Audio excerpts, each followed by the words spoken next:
خلقت الجن والإنس إلا ليعبدون.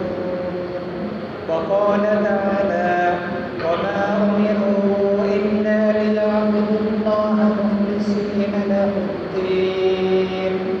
صدق الله مولانا العظيم. وقال رسول الله صلى الله تعالى عليه وسلم: من صام رمضان ثم أتبعه ستا من شوال كان كصيام الدهر كله. وقال رسول الله صلى الله تعالى عليه وسلم: إنما الأعمال بالنيات وإنما لامرئ ما نوى. فمن كانت هجرته إلى الله ورسوله فهجرته إلى الله ورسوله، ومن كانت هجرته إلى دنيا يصيبها أو إلى امرأة يتزوجها فهجرته إلى ما هاجر إليه، أو كما قال عليه الصلاة والسلام. سبحانك لا علم لنا إلا ما علمتنا إنك أنت العليم الحكيم. শাওয়াল মাস শুরু হয়ে গিয়েছে।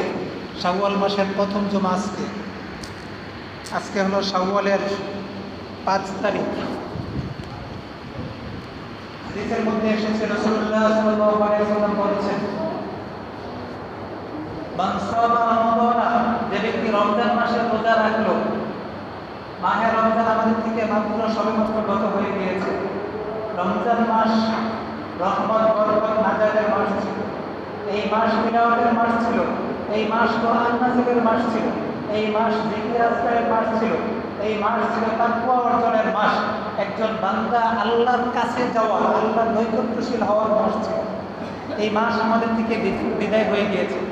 এই মাস আমাদেরকে কি মেসেজ দিয়ে দিয়েছে, কি শিক্ষা দিয়ে দিয়েছে? রাসূলুল্লাহ সাল্লাল্লাহু আলাইহি ওয়াসাল্লাম বলেন, যে ব্যক্তি রমজান মাসে রোজা রাখলো, রমজান মাসে রোজা রাখার পরে তার আমলগুলি সব কিছু করলো। রমজান মাসে আমরা বেশি বেশি তেলাওয়াত করেছি, 5 ওয়াক্ত নামাজ পড়েছি, তারাবি করেছি, জিকির আজকার করেছি, জান্নাত চেয়েছি, জাহান্নাম থেকে পানা চেয়েছি। এই আমলগুলি তো বেশি বেশি করেছি। এই আমলগুলি থেকে আমাদেরকে কি মেসেজ দেওয়া হয়েছে? রমজান থেকে আমাদেরকে এটাই শিক্ষা দেওয়া হয়েছে, যেমনিভাবে রমজান উপলক্ষে আমরা এই সমস্ত আমলগুলিকে মশগুল ছিলাম, লিপ্ত ছিলাম, বাকি 11 মাসও যেন আমরা ওই আমলগুলি করতে থাকি। রাসূলুল্লাহ সাল্লাল্লাহু আলাইহি ওয়াসাল্লাম হাদিসের মধ্যে বলছেন, যে ব্যক্তি রমজান মাসে রোজা রাখলো, রোজা রাখার পরে শাওয়ালের যে ব্যক্তি 6টা রোজা রাখলো, মান সামা রমাদান সুম্মা আতবাহু সিত্তান মিন শাওয়াল, রমজান মাসে রোজা রাখার পরে শাওয়ালের 6টা রোজা রাখলো, যেটাকে আমাদের আঞ্চলিক ভাষায় বলা হয় সয়মের রোজা। আপনাদের এলাকায় দুইটাই বলে। সয়মের রোজা যে ব্যক্তি রাখলো, অর্থাৎ শাওয়ালের 6টা রোজা রাখলো, রাসূলুল্লাহ সাল্লাল্লাহু আলাইহি ওয়াসাল্লাম হাদিসের পরের অংশ বলেন, কানা কাসিয়ামিদ দাহরি কুল্লিহি, তার ফজিলত, তার সওয়াব কি পরিমাণ হবে যেন সে সারা বছর রোজা রাখে। বিষয়টা একটু বুঝবেন। হয়তো আল্লাহ তাআলার এখানে ইচ্ছা, এটা এই হিকমত আছে, যে কোনো একটা ভালো কাজ আমরা করি, ওই ভালো কাজের সওয়াব প্রতিটা কমপক্ষে 10টা করে নেকি দেওয়া। আমি একটা অর্থ করলাম, একটা ভালো কাজ করলাম, তার নেকি কমপক্ষে কতটা করে দেওয়া হয়? 10টা। তাইলে 30 দিন 30টা রোজা রাখছি না আমরা? 30কে যদি 10 দিয়ে বাদ দেওয়া হয়, গুণ দেওয়া হয়, কত হয়? 300 হইল না? এরপরে শাওয়ালের 6টা রোজা, 6কে 10 দিয়ে গুণ দেওয়া হলে কত হয়? 60। তাহলে এক বছরে কয় দিন? 360 দিন। কোনো ব্যক্তি যদি রমজানের রোজা রাখার পরে আরো 6টা রোজা রাখলো, রাসূলুল্লাহ সাল্লাল্লাহু আলাইহি ওয়াসাল্লাম বললেন সে যেন সারা বছর রোজা রাখে। হিসাব বুঝে আসছে? 360 দিন সে যেন রোজা রাখে। এই জন্য এই 6টা রোজা আমরা রাখবো তো ইনশাল্লাহ? আমরা সবাই ওয়াদা করি ইনশাল্লাহ সবাই রাখবো তো 6টা রোজা ইনশাআল্লাহ। কোনো কঠিন নিয়ত করলেই কোনো কঠিন না। আপনি একাধারে রাখতে হবে এমন না, একাধারে রাখলে ভালো। আপনি না পারলে সোমবার বৃহস্পতিবার হিসেবে রাখতে পারেন। সোমবার বৃহস্পতিবার রোজা রাখার আলাদা ফজিলত আছে, আপনি ওই সওয়াবও পাবেন। আর শাওয়াল মাসে রাখলে শাওয়াল মাসের 6 রোজাও হয়ে যাবে। হাদিসের মধ্যে আসছে কোনো ব্যক্তি যদি সোমবার এবং বৃহস্পতিবার রোজা রাখে তাহলে তার ফায়দা কি? সোমবার এবং বৃহস্পতিবারে বান্দার আমলনামাকে আল্লাহ তাআলার সামনে উপস্থিত করা হয়, পেশ করা হয়। তাহলে আমাদের আমলনামাটা যদি এমন সময় পেশ করা হয় যে আমরা রোজা অবস্থায় আছি, তাহলে এটা ভালো না? এই জন্য সোমবার বৃহস্পতিবারও রাখতে পারি এখন, বা লাগাতার 6টা রোজা রাখতে পারি। আল্লাহ তাআলা আমাদের সবাইকে 6টা রোজা রাখার তৌফিক দান করুন। রমজান একটা ছিল ইবাদত বন্দেগীর মাস, ইবাদতের মাস।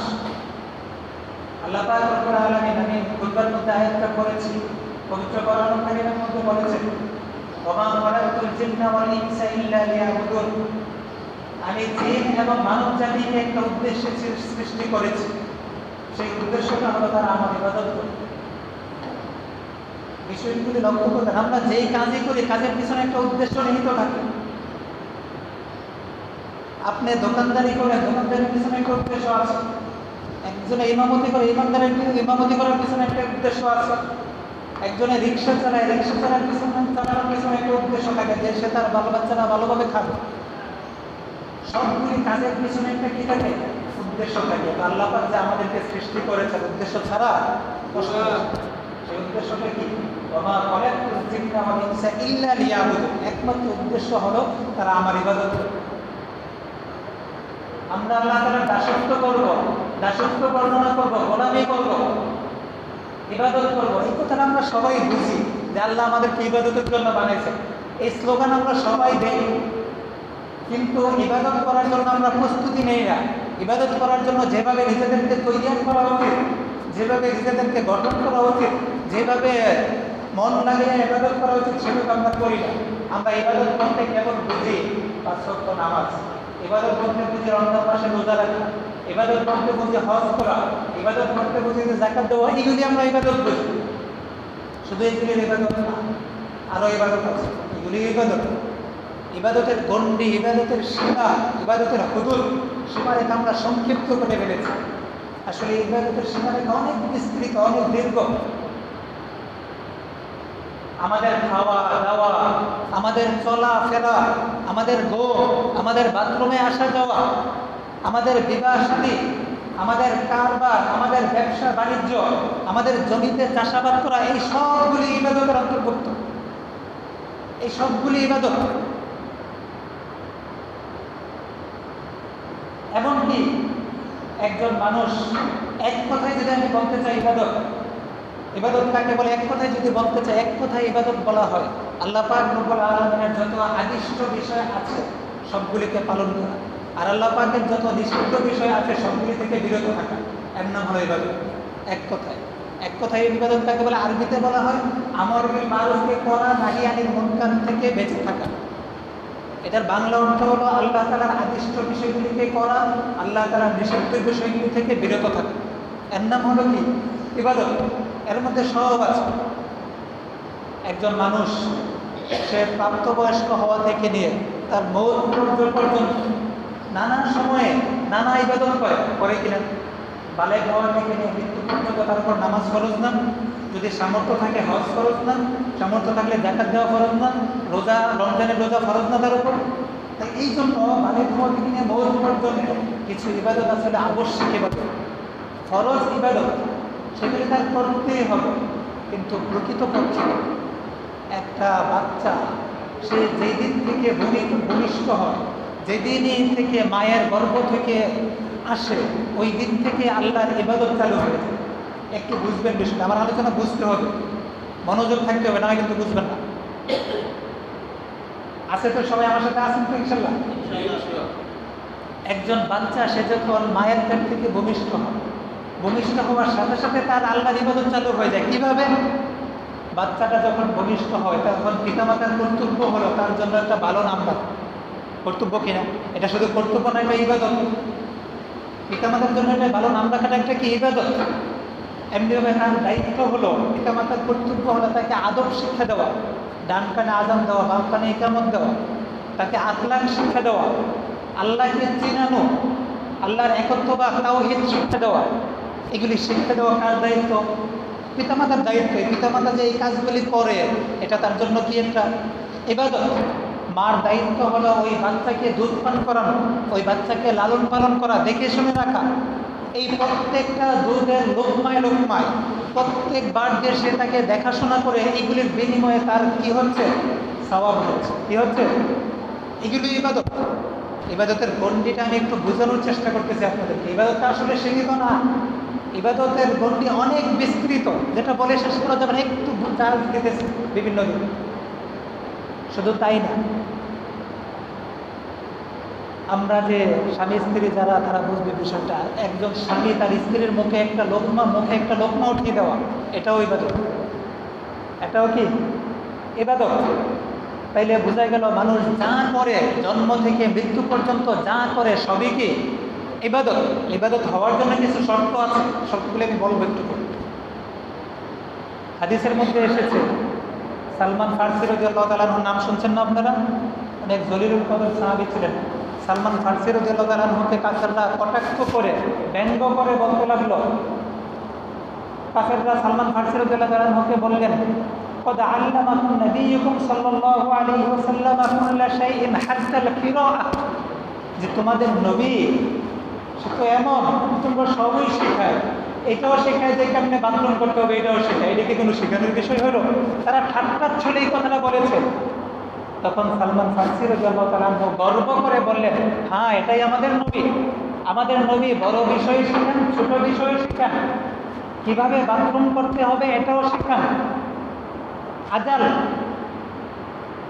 নাহানা আন নাস্তাকবিলাল কিবলা, রাসূলুল্লাহ সাল্লাল্লাহু আলাইহি ওয়াসাল্লাম বলেছেন হাদিসের মধ্যে। হ্যাঁ, সালমান ফার্সি বলেন, আমাদের নবী আমাদেরকে এটাও শিখিয়েছেন যে আমরা কিভাবে বাথরুম করব। তিনি শিখিয়েছেন যে বাথরুম করার সময় আমরা কিবলামুখীও হওয়া যাবে না, কিবলার দিকে পিঠও করা যাবে না। এমনিভাবে যখন আমরা বাথরুম করব, বাথরুমের পরে ঠিক 3-4 কমে ডিলা ব্যবহার করতে পারবো না। বাথরুমের পরে আমরা যে ডিলা ব্যবহার করবো, ওইখানে হাড্ডি ব্যবহার করতে পারবো না, গোবর ব্যবহার করতে পারবো না। এই ছোট ছোট বিষয় আমাদের নবী আমাদেরকে শেখায়। এটা আমাদের জন্য গর্ব, এটা আমাদের জন্য কি গর্ব। আরেক হাদিসের মধ্যে আসছে, বুখারী শরীফের রওয়ায়াত, আনাস ইবনে মালিক থেকে বর্ণিত। তিনি বলেন, রাসূলুল্লাহ সাল্লাল্লাহু আলাইহি ওয়াসাল্লাম বলেছেন, যে কোনো ব্যক্তি সে যদি একটা গাছ রোপণ করলো অথবা জমিনের মধ্যে ফসল ফলাইলো, এই গাছ এবং ফসল থেকে উৎপাদিত ফসল কোনো পশু পাখি অথবা কোনো মানুষ যদি খায়, ভক্ষণ করলো বা খাইলো, আল্লাহ পাক রব্বুল আলামিন যে ব্যক্তি এইগুলি রোপণ করেছে তার আমলনামায় সওয়াব লিখবে। এগুলি ইবাদত হইল কিনা? আপনার যে ক্ষেতের মধ্যে ফসল করেন, ধান করেন, এরপর অনেকে বিভিন্ন আলু করেন, হ্যাঁ, বিভিন্ন জনে বিভিন্ন কিছু করেন, গাছের মধ্যে বরুই ধরে, আম ধরে, এগুলি পাখিরা খায়, অন্য মানুষ খেয়ে ফেলে আপনার থেকে না বলে। হ্যাঁ, সে অন্যায় করছে, কিন্তু এর বিনিময়ে আপনি কি পাইতেছেন? সওয়াব পাইতেছেন। কথাটা বুঝছেন? যে না বলে খেয়ে ফেলছে মানুষ, সে কিন্তু চুরি করছে, কিন্তু বিনিময়ে আপনি কি পাচ্ছেন? আল্লাহর কাছ থেকে সওয়াব পাচ্ছেন। আপনার জমির থেকে ফসল একজনে না বলে নিয়ে নিল, সে চুরি করলো, সে অন্যায় করলো, কিন্তু বিনিময়ে আপনি কি পাচ্ছেন? সওয়াব পাচ্ছেন। এই জন্য মুমিনের প্রত্যেকটা কাজে ইবাদত, প্রত্যেকটা কাজে কি ইবাদত। ইবাদতের গণ্ডি সংক্ষিপ্ত না, অনেক বিস্তৃত, অনেক দৈর্ঘ্য, অনেক দৈর্ঘ্য। হাদিসের মধ্যে এসেছে ইবাদতের গণ্ডি কেমন দৈর্ঘ্য। ইবাদতগুলিকে আমরা প্রাথমিকভাবে 4 ভাগে ভাগ করতে পারি। কয় ভাগে? 4 ভাগে। বুঝবেন আপনারা, কিছু ইবাদত আছে আমাদের মনের সাথে সম্পৃক্ত, মানসিকতার সাথে সম্পৃক্ত, তাকে বলা হয় ইবাদতে কলবি। যেমন নাকি মনে করেন আপনাকে আমি নিয়োগ দিলাম আমার কাজ করার জন্য, আমার খেদমত করার জন্য। এখন আপনার যদি মানসিকভাবে প্রস্তুত না থাকেন আপনি, তাহলে কিন্তু আমার কাজটা হবে না, আপনার লামসাম হবে, কোনো রকম। কর্মচারীকে যদি কেউ কর্মচারী রাখে, যদি তার ইচ্ছা না থাকে, মানসিকভাবে সে প্রস্তুত না থাকে, কাজ কিন্তু হবে না, কোনো রকম হবে। বলে না যে ঠেললে ঠেললে কাজ করানো লাগে, এটাকে বলা হয় কোনো রকম কাজ। কিন্তু সে যদি মানসিকভাবে প্রস্তুত থাকে, না সে আমাকে টাকা দিবে, আমি তার অধীনস্থ, এখন তার কাজটা আমার করতে হবে, আল্লাহর কাছে আমার জবাব দিতে হবে, এইভাবে যদি সে মানসিকভাবে প্রস্তুত হয়, তাহলে তার কাজটা কি হবে? সুন্দর হবে। কি হবে? এমনিভাবে আমাদের প্রত্যেকটা কাজ মানসিকভাবে প্রস্তুতি নিয়ে করতে হবে, যে আমি কাজটা কার জন্য করছি, কাজটা নিরেট আল্লাহর জন্য করতে হবে। কার জন্য করতে হবে? আল্লাহর। এই জন্য আমাদের প্রত্যেকটা কাজের সূচনাটা, এটার জন্য সূচনা করার পূর্বে মানসিকভাবে প্রস্তুত থাকতে হবে, আমাদের মনকে প্রস্তুত করতে হবে। এটাকে বলা হয় ইবাদতে কলবি। আরও কিছু ইবাদত আছে যেগুলি শরীরের সাথে সম্পৃক্ত, অঙ্গ প্রত্যঙ্গের সাথে সম্পৃক্ত, সেগুলিকে বলা হয় ইবাদতে বদনী। যেমন ধরেন নামাজ পড়া, রোজা রাখা। নামাজ পড়ার জন্য আমাদের হাত পা পঞ্চ ইন্দ্রিয় সবই তো দরকার হয়, ঠিক না? এগুলিকে বলা হয় ইবাদতে বদনী, শারীরিক ইবাদত। আর কিছু ইবাদত আছে ইবাদতে মালি, আর্থিক ইবাদত। যেমন ধরেন যাকাত, ফিতরা, এগুলি কিসের মাধ্যমে দিতে হয়? অর্থের মাধ্যমে বা পণ্যের মাধ্যমে। আপনি যেটাই দেন, আপনি পণ্যও দিতে পারেন, অর্থও দিতে পারেন। অনেকে বলে পণ্য দেওয়া যাবে না, এটা ভুল কথা। অনেকে বলে অর্থ দেওয়া যাবে না, পণ্য দিতে হবে, এটা ভুল। গমই দিতে হবে, জবই দিতে হবে, এটা ভুল। আপনি গম জবও দিতে পারেন বা এটার মূল্যও দিতে পারেন, কোনো সমস্যা নেই, এই কথার উপরই বলতে। তাহলে এগুলিকে বলা হয় ইবাদতে মালিক। এগুলির নাম কি? তাহলে কিছু ইবাদত আছে ইবাদতে কলবি, কিছু ইবাদত আছে ইবাদতে বদনী, কিছু ইবাদত আছে ইবাদতে মালিক। আর কিছু ইবাদত আছে যেগুলি করতে আমাদের অর্থেরও প্রয়োজন হয়, আবার যেগুলি করতে একটা হলে আমাদের অর্থের প্রয়োজন হয়, আরেকটা হলো আমাদের শারীরিক ক্ষমতাও লাগে, শরীরের ক্ষমতাও লাগে। যেমন ধরুন হজ করা। হজ করার জন্য টাকা ছাড়া যাওয়া যাবে? শুধু টাকা হইলো আমি এখানে বসে থাকলাম, হজ হবে না? শরীরের ক্ষমতা লাগবে। তাহলে এমনিভাবে জিহাদ হিসাবে আল্লাহর রাস্তায় জিহাদ করা। কোনো ব্যক্তি আল্লাহর রাস্তায় জিহাদ করতে বের হয়ে গেল, সে কি শুধু টাকা দিয়ে বের হইতে পারবে না, তার শারীরিকভাবে সক্ষম হতে হবে। এইগুলি, এই এবাদত হলো 4 ধরনের। এবাদত কয় ধরনের? 4 ধরনের এবাদত। এই 4 ধরনের এবাদত, এই সবগুলির মধ্যে আমাদের 2টা জিনিস লাগবে। কয়টা জিনিস লাগবে? 2টা জিনিস। একটু পরে বলতেছি 2টা জিনিস কি। এরপরে ধরেন এই কথা বুঝতে গেলে এবাদতের প্রকার, বিধানগতভাবেও এবাদতের কয়েকটা প্রকার আছে। যেমন ধরেন এবাদতের মধ্যে কিছু এবাদত আছে ফরজ এবাদত। ফরজের মধ্যে আবার 2টা প্রকার আছে। কিছু ইবাদত আছে ফরজে আইন, যেমন 5 ওয়াক্ত নামাজ, জুমার 2 রাকাত নামাজ, এগুলিকে বলা হয় কি? ফরজে আইন, এগুলি পড়তেই হবে। আর কিছু ইবাদত আছে ফরজে কিফায়া, যেমন জানাজার নামাজ। পুরো মহল্লার একজনও যদি না পড়ে সবাই গুনাহগার হবে, আর যদি একজন পড়ে সকলের পক্ষ থেকে আদায় হয়ে যাবে, এটা হলো ফরজে কিফায়া। আর কিছু ইবাদত আছে ওয়াজিব, যেমন বেতেরের নামাজ, এগুলো হলো কি? ওয়াজিব ইবাদত। কিছু ইবাদত আছে বিধানগতভাবে, সেগুলিকে বলা হয় সুন্নত। সুন্নত আবার 2টা প্রকার আছে, কিছু হলো মুআক্কাদা, কিছু হলো গায়রে মুআক্কাদা, জায়েদা আমরা যেটাকে বলি। সুন্নতে মুআক্কাদা, যোহরের আগের 2 রাকাত সুন্নত, জুমার আগের 2 রাকাত সুন্নত, এগুলো হলো সুন্নতে মুআক্কাদা। মাগরিবের পরে 2 রাকাত সুন্নত, এশার পরে 2 রাকাত সুন্নত, সুন্নতে মুআক্কাদা। আর কিছু আছে সুন্নতে জায়েদা, যেমন আসরের পূর্বের 4 রাকাত সুন্নত, এশার পূর্বের 4 রাকাত সুন্নত, এগুলো হলো সুন্নতে জায়েদা। এমনিভাবে কিছু আছে হলো নফল ইবাদত, এশারের নামাজ পড়া, আওয়াবের নামাজ পড়া, চাষের নামাজ পড়া, এগুলো হলো কি? নফল। তাহলে আমি ইবাদতের প্রকার প্রথমে 4টা প্রকারও বললাম, বিধানগতভাবে কয়েকটা প্রকারের কথা বললাম। এই সব ইবাদত, ইবাদতের মোটামুটি একটা গণ্ডি আমরা বুঝছি তো, খুবই সংক্ষিপ্ত না, অনেক বিস্তৃত, অনেক বিস্তৃত, অনেক দৈর্ঘ্য, অনেক লম্বা, কোনো সীমা নাই ইবাদতের গণ্ডি। এই সবগুলি ইবাদত আমাদের আল্লাহ তাআলার দরবারে কবুল হওয়ার জন্য 2টা শর্ত লাগবে। কয়টা শর্ত? 2টা শর্ত। এই ইবাদতগুলি আল্লাহর দরবারে কবুল হওয়ার জন্য কয়টা শর্ত? 2টা।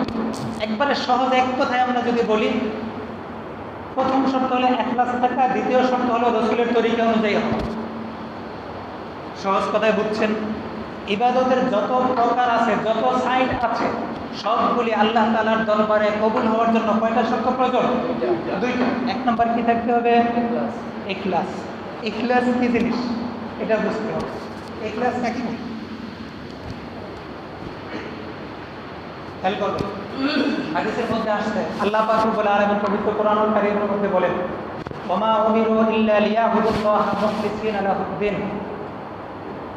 তোমাদেরকে যা নির্দেশ করা হয়, যে আমল, যে ইবাদত তোমাদেরকে করতে বলা হয়, এগুলো একমাত্র আমি আল্লাহর জন্য করো, একনিষ্ঠভাবে আল্লাহর জন্যই করো।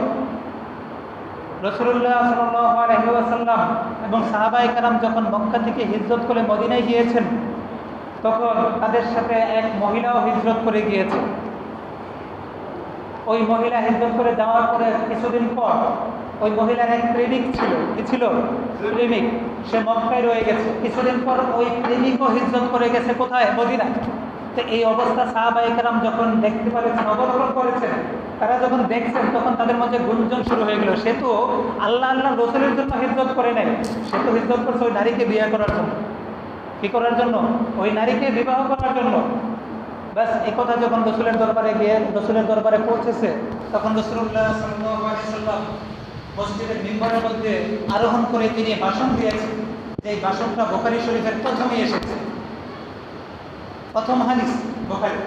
রাসূলুল্লাহ সাল্লাল্লাহু আলাইহি ওয়াসাল্লাম বলেছেন, ইন্নামাল আমালু বিন্নিয়াত ওয়া ইন্নামা লিকুল্লিমরিইন মা নাওয়া ফামান কানাত হিজরতুহু ইলাল্লাহি ওয়া রাসূলিহি ফাহিজরতুহু ইলাল্লাহি ওয়া রাসূলিহি ওয়া মান কানাত হিজরতুহু ইলা দুনিয়ান ইউসিবুহা আও ইলা ইমরাআতিন ইয়াতাযাওয়াজুহা ফাহিজরতুহু ইলা মা হাজারা ইলাইহি। রাসূলুল্লাহ সাল্লাল্লাহু আলাইহি ওয়াসাল্লাম বলেন, নিয়তের উপরই সব আমল নির্ভরশীল। যে ব্যক্তির নিয়ত হবে, যে ব্যক্তির উদ্দেশ্য থাকবে যে মক্কা থেকে মদিনায় হিজরত করা আল্লাহ আল্লাহ রসুলের জন্য, তার হিজরতটা আল্লাহ আল্লাহ রসুলের জন্যই হবে। আর যে ব্যক্তির উদ্দেশ্য থাকবে মক্কা থেকে মদিনায় হিজরত করা যে নারীকে বিবাহ করার জন্য, তার হিজরত ওই নারীকে বিবাহ করার জন্যই হবে। কেন কেন নারীকে বিবাহের জন্য হয়েছে? তার মধ্যে কিসের ত্রুটি ছিল? ইখলাসের ত্রুটি ছিল। নিয়ত মানে কি? ইখলাস। এর মধ্যে কিসের ত্রুটি ছিল? ইখলাসের ত্রুটি ছিল। মুসলিম শরীফের দীর্ঘ লম্বা এক রাওয়ায়াতের মধ্যে, আমি সংক্ষিপ্তভাবে বলছি, মুসলিম শরীফের লম্বা এক রাওয়ায়াতের মধ্যে আসছে, কিয়ামতের দিন আল্লাহ পাক রব্বুল আলামিন সর্বপ্রথম এক শহীদকে ডাকবেন, তার বিচার কার্য শুরু করবেন। ডাকার পরে বলবেন, আমি তো তোমাকে অনেক বীর বাহাদুর বানিয়েছি, অনেক শক্তি সামর্থ্য দিয়েছিলাম, এইগুলি কি ঠিক আমি যে বললাম? ওই ব্যক্তিরা বলবে, হ্যাঁ আপনি আমাকে এইগুলি দিয়েছেন। তখন আল্লাহ পাক জিজ্ঞাসা করবেন, তুমি আমার জন্য কি আমল করেছো? তখন ওই ব্যক্তি বলবে, শহীদ বলবে, হে আল্লাহ, আমি তো আপনার জন্য আমার জানকে বিলিয়ে দিয়েছি, আমি নিজেকে কুরবান করে দিয়েছি, আমি আপনার কাছে শহীদ হয়ে গিয়েছি। তখন আল্লাহ তাআলা বলবেন, না, তুমি মিথ্যা কথা বলছো, তুমি আমার জন্য শহীদ হও নাই, তুমি শহীদ এজন্য হয়েছ যে তোমাকে মানুষ বলবে যে সে বীর বাহাদুর ছিল। সে কি ছিল?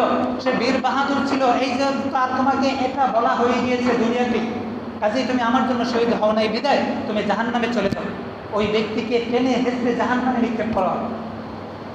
দ্বিতীয় আরেক ব্যক্তিকে আল্লাহ পাক রব্বুল আলামিন ডাকবেন, এমন এক ব্যক্তিকে ডাকবেন যে অনেক বড় আলেম ছিল, অনেক বড় আলেম, জ্ঞানী। ওই ব্যক্তিকে ডাকার পর আল্লাহ তাআলা জিজ্ঞাসা করবেন, বলবেন যে আমি তোমাকে অনেক জ্ঞান দান করেছিলাম, তোমাকে অনেক জ্ঞান দান করেছি, এই পরিমাণে আলেম দান করেছে, তোমাকে পুরো এলাকার মধ্যে মানুষ বলতো মুফতি সাহেব, তোমাকে বলতো বড় হুজুর। হ্যাঁ, তোমাকে যেগুলি দিয়েছি এগুলিকে সত্য কিনা? ওই ব্যক্তি বলবে, হ্যাঁ সত্য। তখন আল্লাহ পাক রব্বুল আলামিন বলবেন, আচ্ছা তোমাকে যে আমি এত কিছু দান করেছি, এত জ্ঞান, এত ইলম দান করেছি, তুমি আমার জন্য কি আমল করেছো? তখন ওই আলেম সে বলবে, দুনিয়ার আলেম সে বলবে যে আমি তো আপনার জন্যই, আপনার জন্য নিজেকে বিলিয়ে দিয়েছি, ইমামতি করেছি, মাদ্রাসায় করিয়েছি, মুফতিগিরি করেছি, সব আপনার জন্যই করেছি। তখন আল্লাহ পাক রব্বুল আলামিন বলবেন, তুমি মিথ্যা বলেছো, তুমি আমার জন্য করোনি, তুমি এই জন্য মাদ্রাসায় পড়িয়েছো, তুমি এই জন্য মসজিদে ইমামতি করেছো যে তোমাকে মানুষ নেতা বলবে, তোমাকে বড় হুজুর বলবে, তোমাকে মুফতি সাহেব বলবে, তোমাকে অমুক বলবে, তুমুক বলবে, তোমাকে আমির সাহেব বলবে, এই জন্য তুমি এগুলি করেছো, কাজেই তুমি জাহান্নামে চলে যাও। ওই ব্যক্তিকে টেনে হেসতে জাহান্নামে নিক্ষেপ করা হবে। তৃতীয় পর্যায়ে আল্লাহ পাক রব্বুল আলামিন আরেক ব্যক্তিকে ডাকবেন যে খুব দানশীল ছিল, দুনিয়াতে খুব দান করত। ডাকার পরে আল্লাহ পাক রব্বুল আলামিন বলবেন, আমি তোমাকে প্রচুর ধন সম্পদের মালিক বানিয়েছি, অনেক ধন সম্পদের অধিকারী করেছি।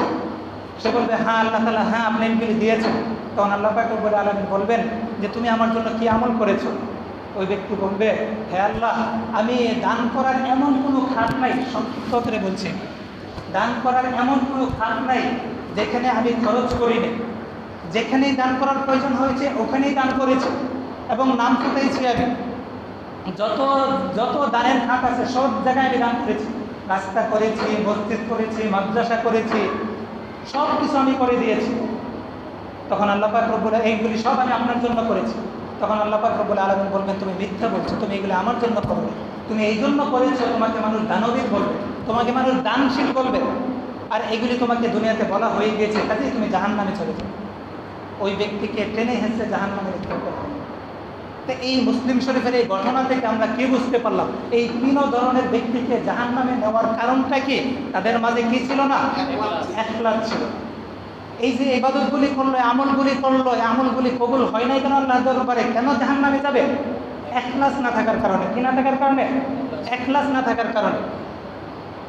আরেক হাদিসের মধ্যে আসছে, এটা বুখারী শরীফের রাওয়ায়াত।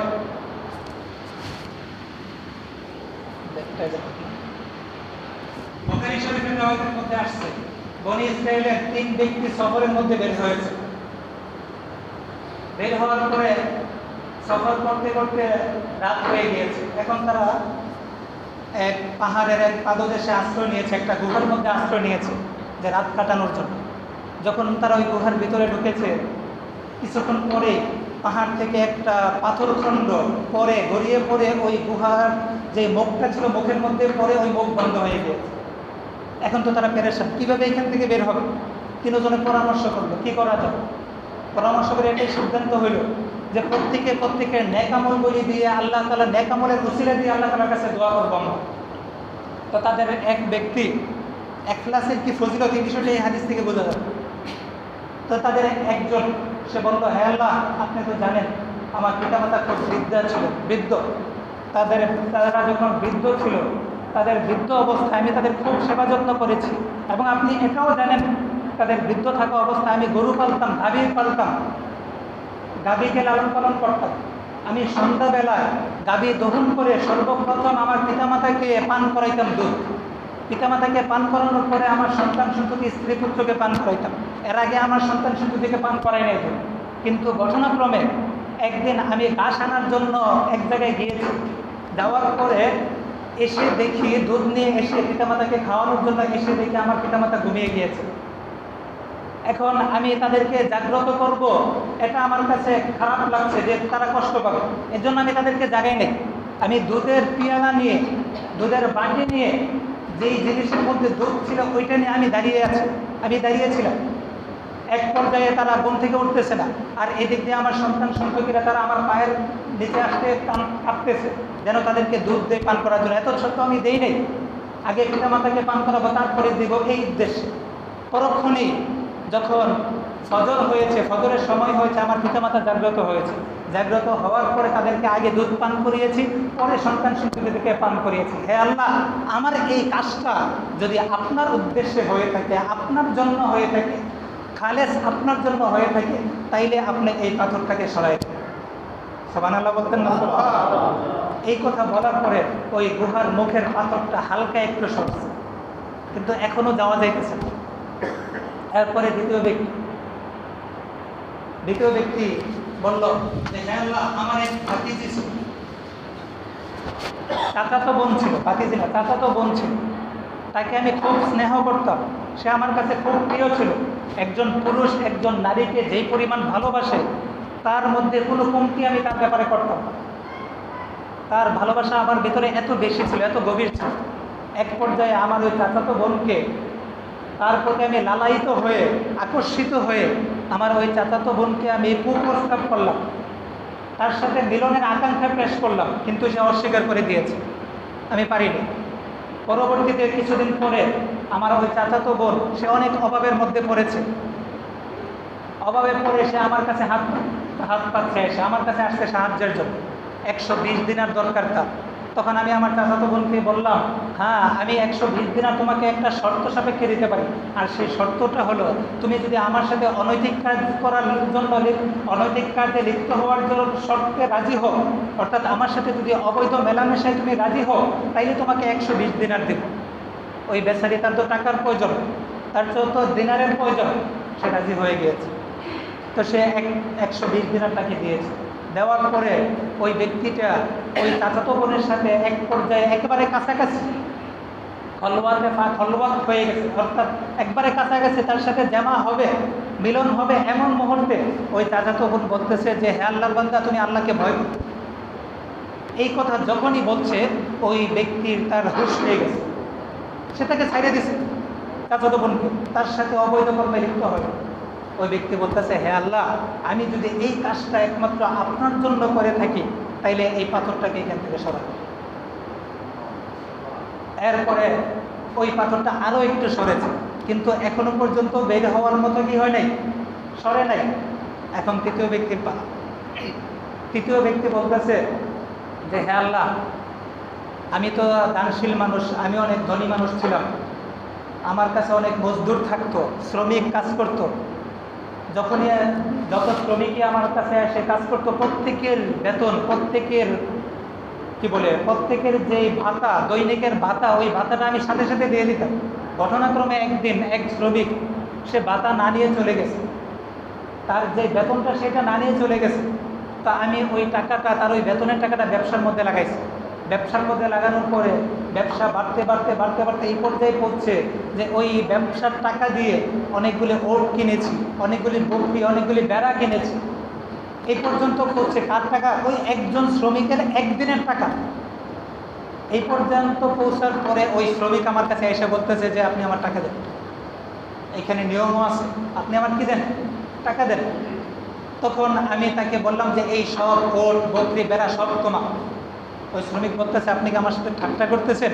আমি বললাম না, বাস্তবে এইগুলি তোমার ওই টাকাটা দিয়ে আমি ব্যবসা করে ব্যবসায় লাভবান হয়েছে আর এগুলি বাড়ছে।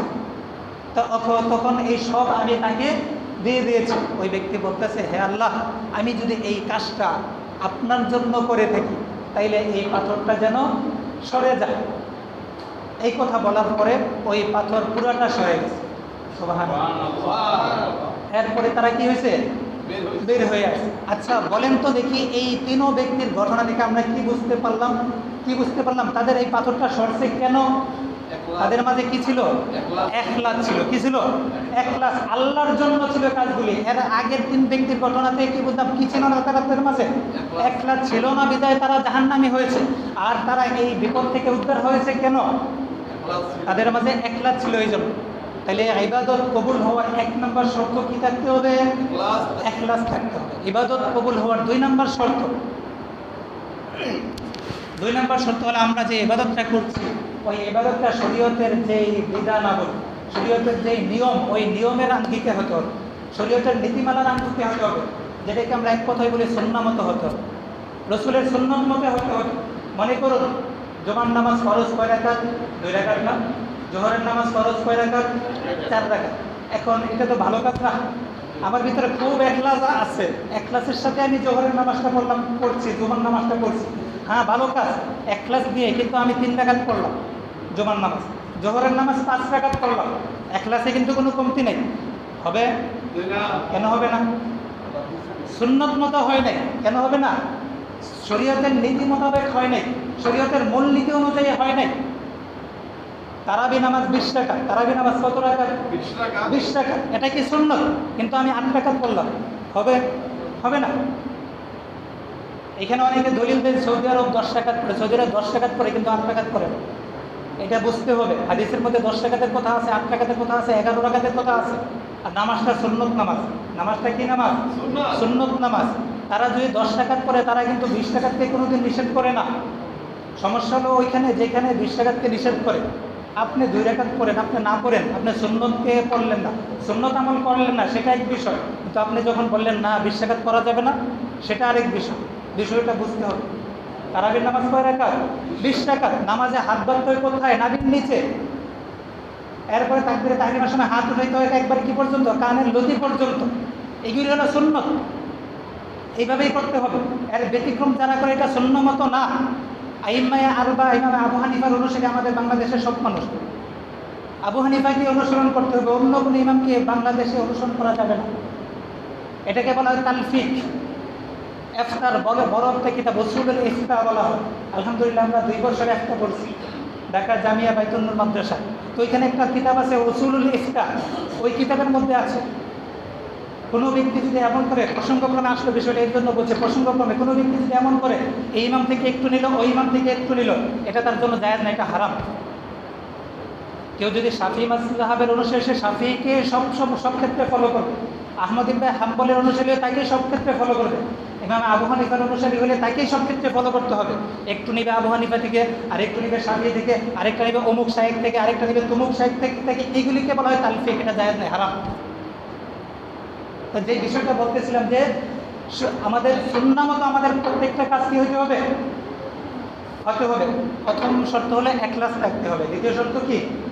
সুন্নত মতো হতে হবে। তাইলে আশা করা যায় যে আল্লাহ তাআলার দরবারে আমাদের ইবাদতগুলি কি হবে? কবুল হবে। এরপরেও কিন্তু নিশ্চিত করা যাবে না। কি করা যাবে না? নিশ্চিত করা যাবে না। আমরা তো মনে করি যে আমরা ইবাদত করছি, আল্লাহ কবুল করে ফেলছে, আমি জান্নাতবাসী হয়ে গেছি। না, নবীগণ পর্যন্ত তারা নিশ্চিত হইতে পারেন নাই। ইব্রাহিম আলাইহিস সালাতু ওয়াস সালাম এবং ইসমাঈল আলাইহিস সালাতু ওয়াস সালাম তারা কাবাঘর নির্মাণ করার পরে বলতেছেন, রব্বানা তাকাব্বাল মিন্না, আয় আল্লাহ, ওয়া ইদ ইয়ারফাউ ইব্রাহিমুল কওয়াইদা মিনাল বাইতি ওয়া ইসমাঈল রব্বানা তাকাব্বাল মিন্না। তারা কাবাঘর নির্মাণের পরে বলতেছেন, হে আল্লাহ, আমাদের পক্ষ থেকে এটা কবুল করুন, আমাদের পক্ষ থেকে এটা কবুল করুন।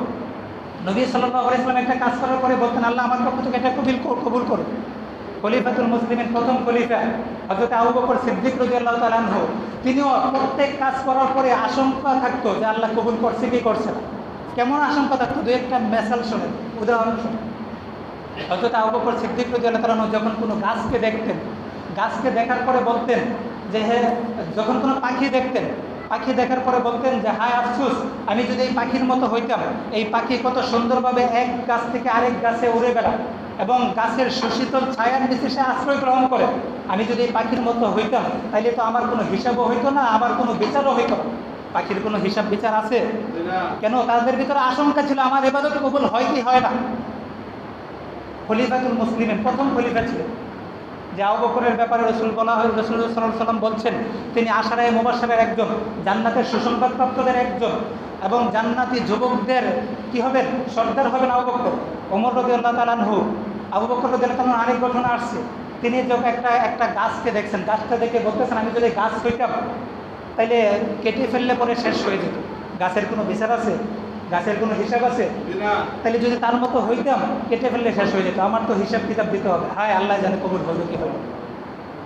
খলিফাতুল মুসলিমিন দ্বিতীয় খলিফা হযরত ওমর রাদিয়াল্লাহু তাআলা আনহুর ব্যাপারে হাদিসের মধ্যে আসছে, ওমর রাদিয়াল্লাহু তাআলা আনহু তিনি যখন কোনো পশুর বাচ্চাকে দেখতেন, তখন তিনি আফসোস করে বলতেন, হায় আফসোস, আমি যদি এই পশুর বাচ্চার মতো হইতাম, তাইলে তো আমার কোনো হিসাবও দিতে হইতো না, আমার কোনো বিচারও হইতো না। হযরত ওমর রাদিয়াল্লাহু তাআলা আনহু বলতে আরেকবার হযরত ওমর রাদিয়াল্লাহু তাআলা বললেন যে আমার মা যদি আমাকে জন্মই না দিত তাইলেই ভালো হইতো। তাইলে বোঝা গেল সাহাবায়ে কেরামও কি করেন নাই? ইবাদত করার পরে ইবাদত কবুল হয়েছে বলে নিশ্চিত ছিলেন তারা না? আল্লাহর কাছে আশঙ্কায় ছিলেন। আশঙ্কায় ছিলেন। এজন্য আমার শায়েখ মুফতি আবু সাঈদ দামাত বরকাতুহুল আলিয়া ফরিদাবাদ মাদ্রাসার প্রধান মুফতি, আমাদের বাইতুন নূরের শাইখুল হাদিস ফুলচর পীর সাহেব হুজুর বলতেন, সর্বশেষ কথা, এসি আহা জারি সে মকসুদ কিয়া হে রাজায়ে মাওলা হে লেখায়ে মাওলা, যে আমার এই রাত দিনের চেষ্টা, রাত দিনের তাড়না, আমার সকাল থেকে সন্ধ্যা পর্যন্ত এই কাজকাম, এগুলি দ্বারা আমার মাকসাদ কি? এগুলি দ্বারা আমার উদ্দেশ্য কি? আমার 5 ওয়াক্ত নামাজ পড়া, এশরাক আওয়াবিন পড়া, আমার 3 তিল্লা লাগানো, 100 তিল্লা লাগানো, হ্যাঁ, এমনিভাবে আমি সকাল থেকে সন্ধ্যা পর্যন্ত খেতের মধ্যে খাটা, এগুলি দ্বারা আমার মাকসাদ কি? আমার সাহেব বলতেন, এগুলি দ্বারা আমার মাকসাদ হলো রেজায়ে মাওলা হে লেকায়ে মাওলা, আল্লাহর সন্তুষ্টি, আল্লাহর সাক্ষাৎ লাভ করা। এই জন্য আমাদের সব কাজ কার জন্য হতে হবে? আল্লাহর সন্তুষ্টির জন্য হতে হবে, রসুলের তরিকা মতো হতে হবে। আল্লাহ পাক রব্বুল আলামিন আমাদের সবাইকে সব ইবাদত আল্লাহ তাআলার জন্য বিশেষভাবে ইখলাসের সাথে এবং রসুলের তরিকা মতো করার তৌফিক দান করুন।